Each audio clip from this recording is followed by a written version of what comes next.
I should have filled up my tank earlier in the day. I told myself that as I sat in my car at 11 p.m., gripping the wheel, staring at the glowing red fuel light. I had been running late for work that morning and kept putting it off, figuring I'd have time later.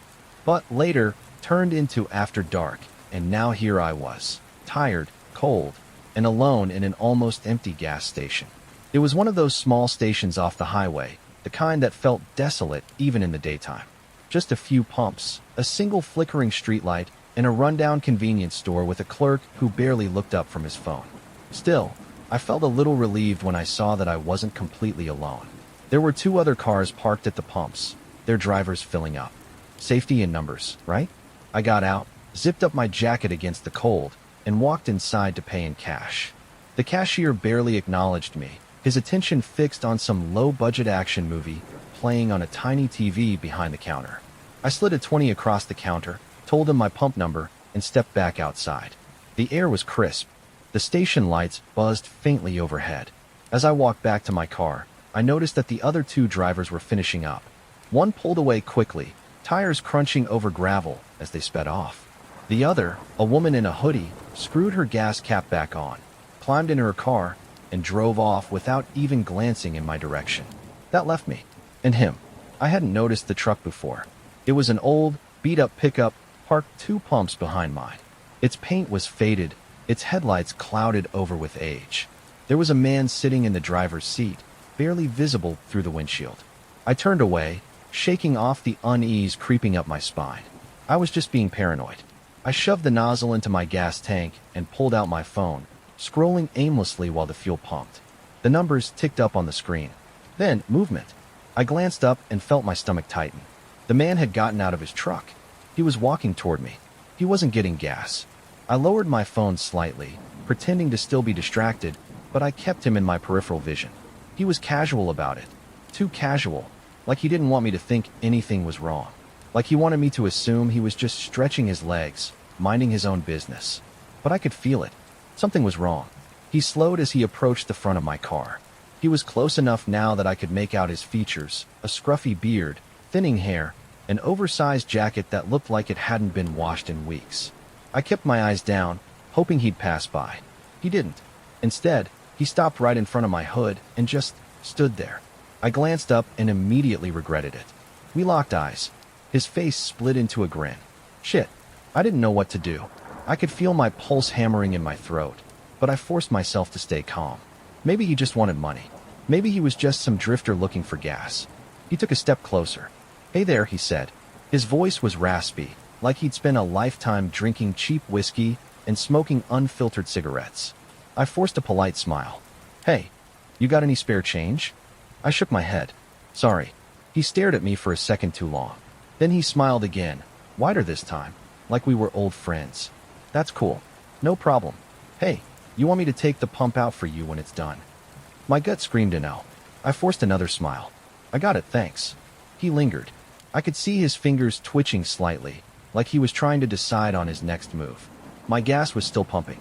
I was trapped. Then, slowly, he took a step back. But he didn't leave. Instead, he walked behind my car. I lost sight of him. My heart started racing. I gripped my phone tighter, pretending to scroll, but my mind was running a mile a minute. I couldn't see him in my mirrors. He was somewhere behind me, out of sight. I swallowed hard. Should I get in my car? Should I run back inside the store? I didn't want to turn around, didn't want to look like I was scared. Then, movement again. Out of the corner of my eye, I saw him circling back toward his truck. For the first time in minutes, I exhaled. I watched as he walked up to his vehicle, but he didn't get inside. Instead, he hovered by the door, his back to me. I turned back to my pump, silently willing the numbers to finish. And then, oh hey, his voice came again. I flinched. He was looking at me again, still smiling. You know, he said, rubbing his chin, you're real beautiful. Every muscle in my body locked up. I forced a small nod, barely able to breathe. Thanks. You don't gotta be scared, he said, still smiling. I don't look like a serial killer, do I? My blood ran cold. I didn't answer. I didn't dare answer. He was still looking at me, waiting. His grin was too wide now, his eyes too sharp. I swallowed, turning my focus back to my gas pump. Almost done. Almost done. He chuckled. A low, scratchy sound. Yeah, he muttered, mostly to himself. I bet you think I do. The pump clicked. I didn't hesitate. I yanked the nozzle out, shoved it back onto the holder, and moved. I kept my motion smooth, controlled, but my hands were shaking as I screwed the gas cap back on. My brain screamed at me to run, but I couldn't. Not yet. If I bolted, he might grab me. If I panicked, he'd know he had me. So I forced myself to be calm. I slid into my car, locked the doors in one fluid motion, and turned the key in the ignition. The moment my engine rumbled to life, I saw him move. He took a single step toward my car. I didn't wait to see what he'd do next. I slammed the car into drive and peeled out of that gas station so fast my tires squealed. In my rearview mirror, I saw him standing there, still smiling, still watching. The whole way home, my hands trembled against the steering wheel. It wasn't until I was safely parked in my driveway, locked inside my house, that I let myself break down. I kept thinking about what he said. I don't look like a serial killer, do I? I don't know if he was joking. I don't know if he was trying to mess with me. But I do know one thing. If I had hesitated even a second longer, I might not have made it home.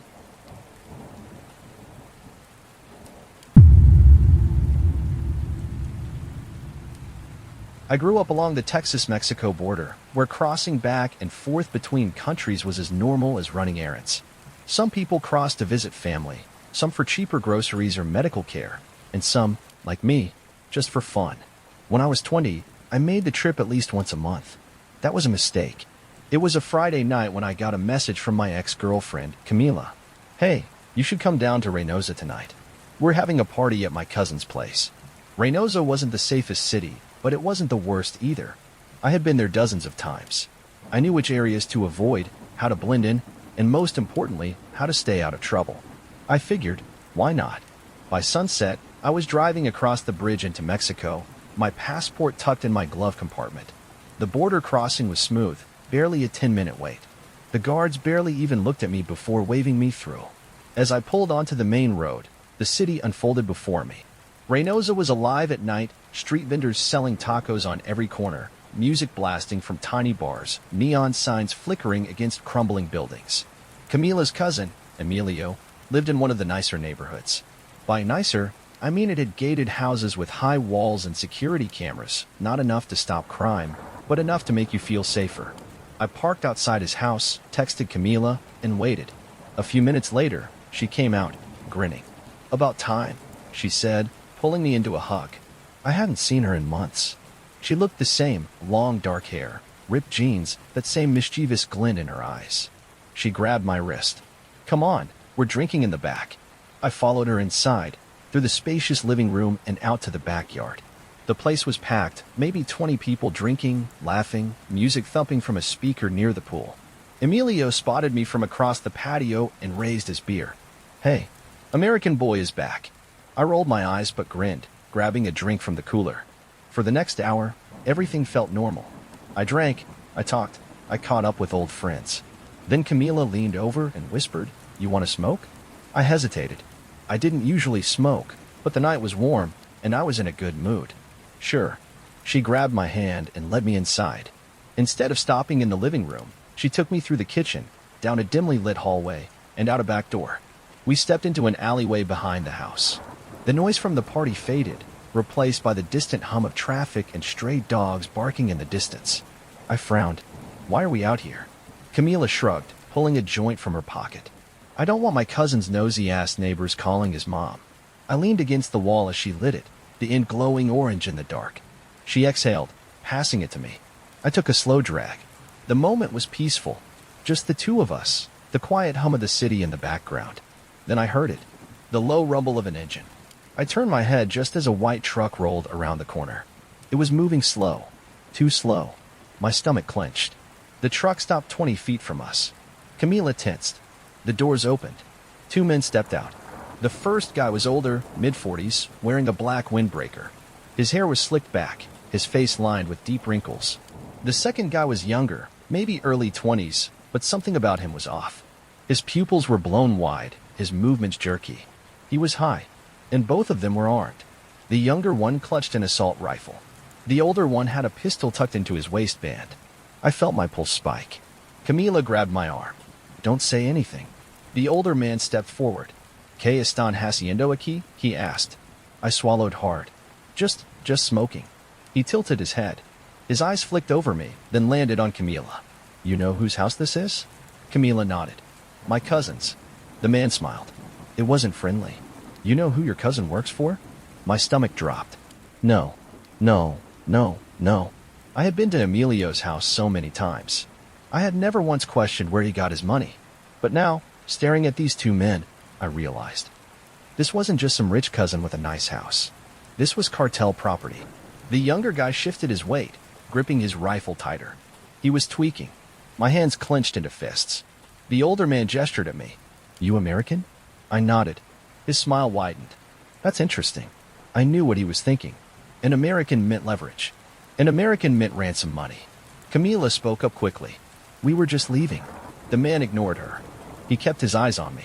Give me your ID. My heart pounded. I forced myself to stay calm. I don't have one. His smile faded. Camila gripped my wrist, her fingers trembling. The younger guy twitched. We should take him, he muttered, his voice sharp, jittery. He's lying. He's got a passport. I did. It was in my glove compartment. If they searched my car, I was screwed. The older man sighed. You sure you're not lying to me? I shook my head. I swear. I'm just visiting. I didn't know whose house this was. I'll leave. Right now. The silence stretched between us. Then, finally, he nodded. Go. I grabbed Camila's hand and turned. We didn't walk. We ran. I don't remember how we made it back inside.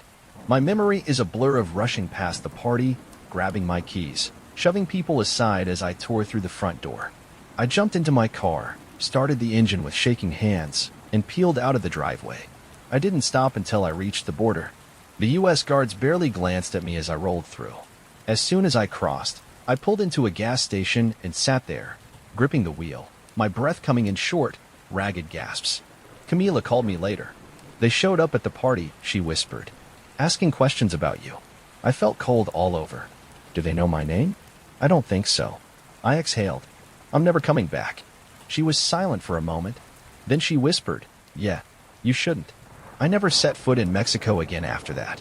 And I never, ever ignore my gut feeling anymore.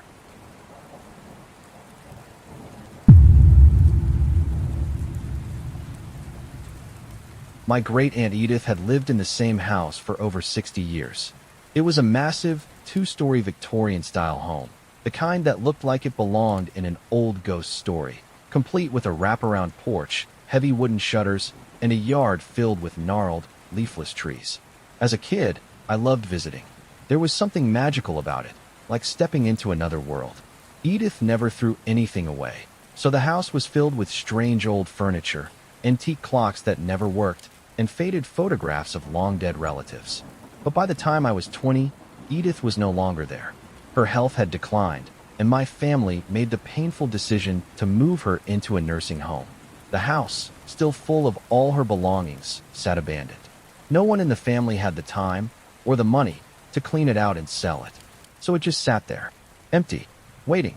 At first, nothing happened. But then, little things started going missing. My dad, who had the only key to the house, would stop by every few weeks to check on things. At first, it was just small stuff, things we assumed had been misplaced. A lamp that had been on the table was now on the floor. A stack of books had been moved from one room to another. Then, one day he called me. Something weird is going on, he said.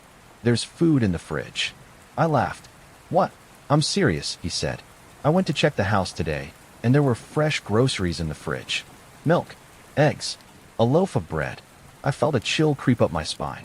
Maybe someone broke in, but why would a burglar bring groceries? I didn't have an answer for that. A few weeks later, we found more signs that someone had been there.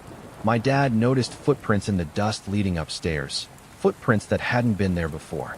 The old rocking chair on the porch, which had been still for months, was slightly turned, like someone had sat in it recently. Then came the worst discovery. The bed in the guest room had been slept in. The covers were rumpled, the pillow had an indentation, and, most disturbing of all, the closet door was half open.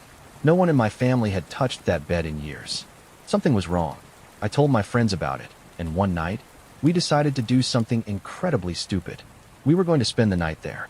It was supposed to be a joke, a fun little ghost hunt. My best friend Ethan brought his camera, hoping to catch something creepy.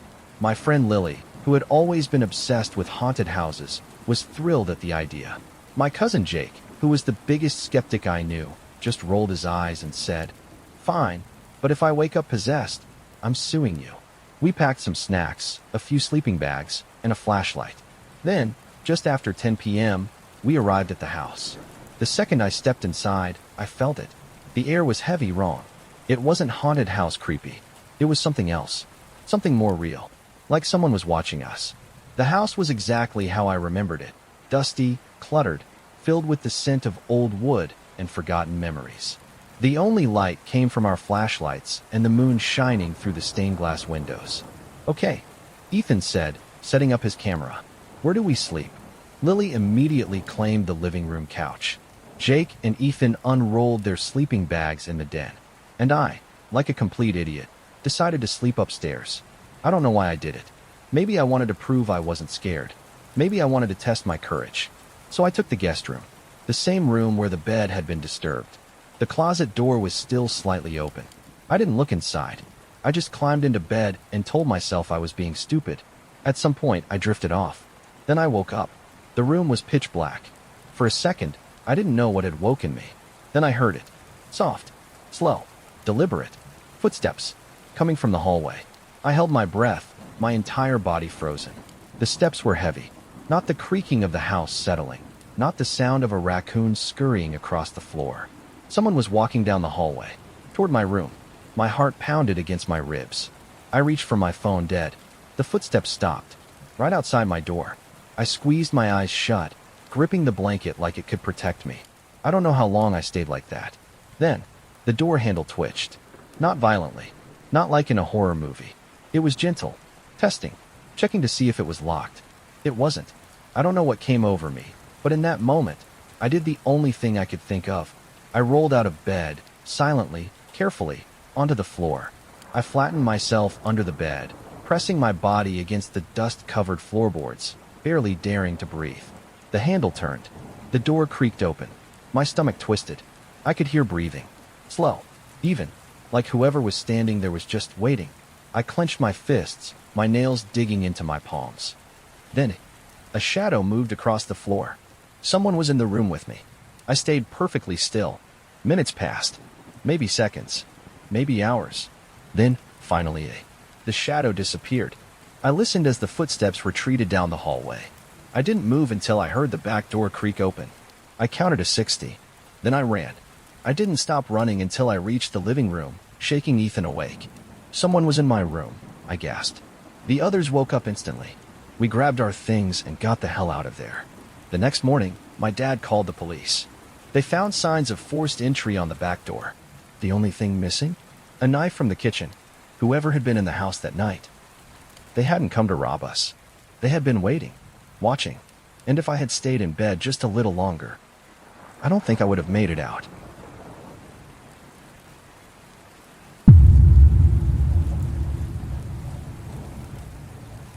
I was 16 when I almost made the worst mistake of my life.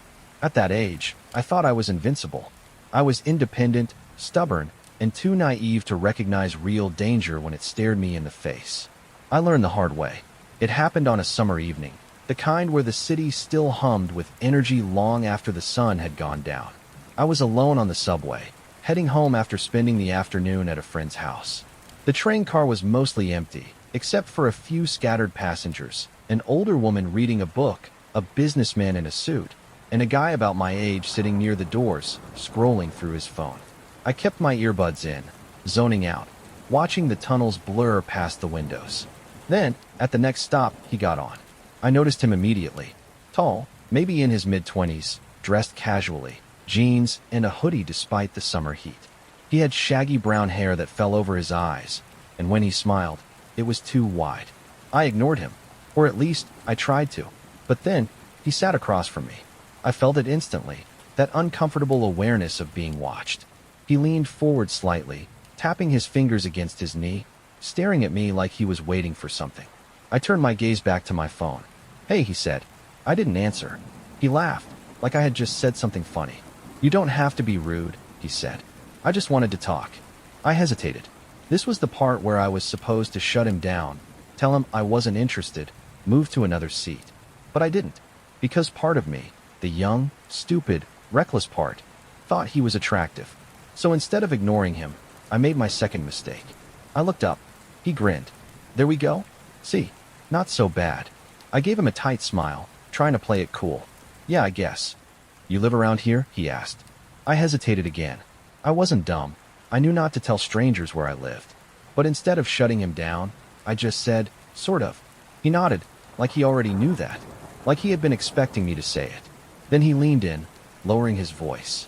So listen, he said, me and some friends are having a little get-together.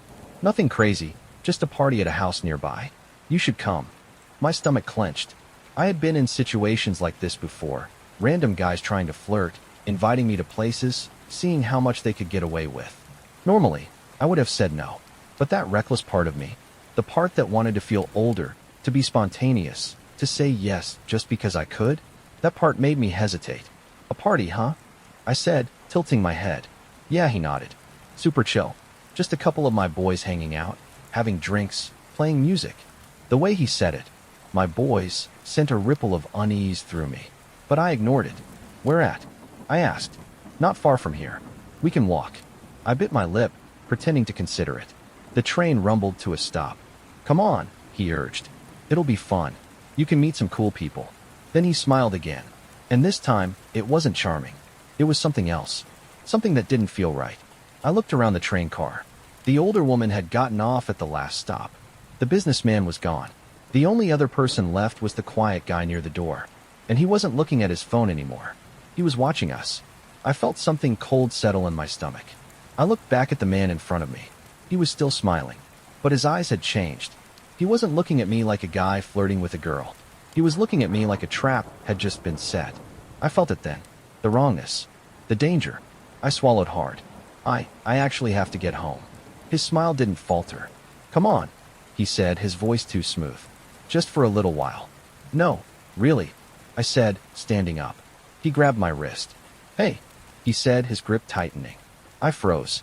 It wasn't playful. It wasn't friendly. It was firm. Too firm. I yanked my arm back. His fingers stayed wrapped around me for a second longer than they should have before he let go.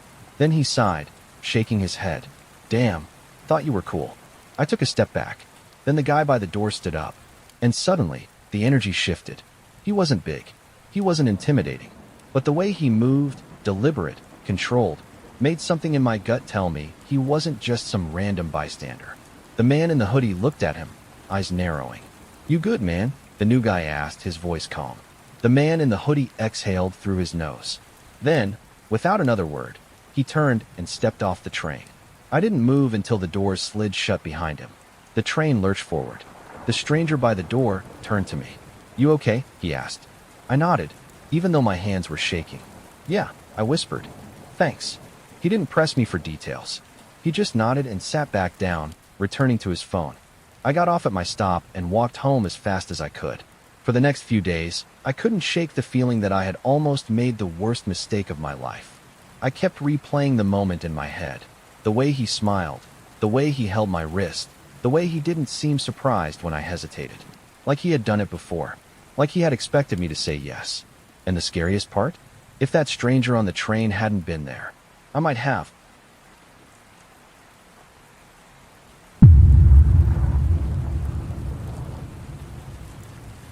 Mark and I weren't the kind of guys who went looking for trouble.